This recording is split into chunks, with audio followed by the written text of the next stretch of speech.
കർത്താവിനാൽ അനുഗ്രഹിക്കപ്പെട്ടവരെ ക്ഷേമമെന്ന് കരുതുന്നു. പരിശുദ്ധമായ സഭ എൽദോ നോമ്പിലൂടെ കടന്നു പോവുകയാവുന്നുവല്ലോ.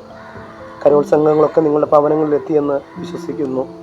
കർത്താവിൻ്റെ തിരുപ്പിറവിയെ ഉദ്ഘോഷിക്കുവാൻ തക്കവണ്ണം കരോത്സംഗങ്ങൾ നിങ്ങളുടെ ഭവനങ്ങളിൽ വന്ന് ദൈവത്തെ മഹത്വപ്പെടുത്തുവാൻ തക്കവണ്ണം ഇടയാകുന്ന ദിവസങ്ങളിൽ നോമ്പിലൂടെ നമുക്ക് കടന്നു പോകുവാനും അതിലൂടെ തിരുപ്പിറവിയെ ഘോഷിക്കുവാനും കണ്ടെത്തുവാനും പാതിരാ കുർബാനകളിലൂടെ നോമ്പ് പൂർത്തീകരിക്കുവാനും ഇടയാകട്ടെ എന്ന് പ്രാർത്ഥിക്കുന്നു.